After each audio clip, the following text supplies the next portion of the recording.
तो आज हम जानेंगे प्लेइंग कार्ड्स के बारे में, जिसको हम बोलते हैं ताश। ताश के पत्ते होते हैं, तो बेसिकली 4 तरह के ताश के पत्ते होते हैं। एक होता है दिलशाप, एक होता है ईंट, एक होता है चीड़ी, एक होता है तुरुप का पत्ता, जिसको हुकुम भी कहा जाता है। तो इसके इंग्लिश नाम हमको जानने हैं। क्यों जानने हैं? क्योंकि प्रोबेबिलिटी प्रायिकता नाम का एक चैप्टर होता है मैथमेटिक्स में, जिसमें इस तरह के ताश के पत्तों से जुड़े हुए सवाल आते हैं।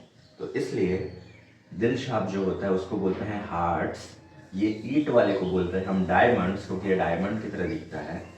ये चीड़ी वाले को बोलते हैं हम क्लब्स, ये स्पेड बोलते हैं इसको, जो हुकुम का पत्ता होता है उसको। तो इस तरह से ये 4 नाम होते हैं, heart, diamond, club and spades. तो ये 4 तरह के पत्तों से मिल करके बनता है ये ताश के पत्ते।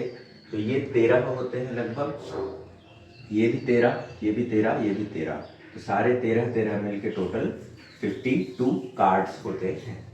अब उसके बाद आते हैं रैंक। तो इसमें जो 13 पत्ते होते हैं, ये 13 पत्ते कैसे रैंक होते हैं? तो सबसे पहले नंबर 1 वाले को बोलते हैं हम इक्का, यानी कि इसको इंग्लिश में बोलते हैं एस।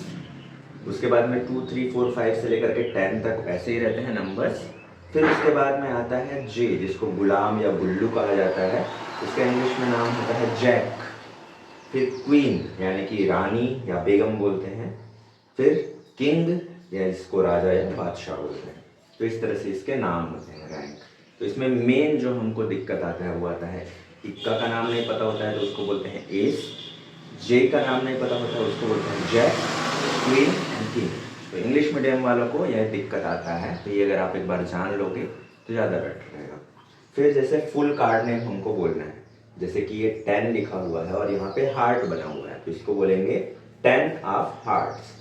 वैसे ही यहाँ पे क्या बना हुआ है? क्लब, और यहाँ पे क्वीन लिखा हुआ है, तो क्वीन ऑफ क्लब। वैसे ही यहाँ पे स्पेड बना हुआ है और यहाँ पे एस है, तो एस ऑफ स्पेड। तो सबसे पहले उसका रैंक बोलेंगे कि क्या रैंक है, 10 है, क्वीन है या फिर एस है। फिर उसके बाद में उसका सूट बोलेंगे, यानी कि जिस तरह का कार्ड है, ठीक है, जैसे हार्ट है, क्लब है। तो ये जानने के बाद में इतना बस फायदा होगा कि उस तरह के अगर क्वेश्चंस आएंगे स्पेशली इंग्लिश मीडियम वालों को, तो उनको समझ में आ जाएगा कि किस तरह के कार्ड की बात हो रही है। तो thank you so much for watching.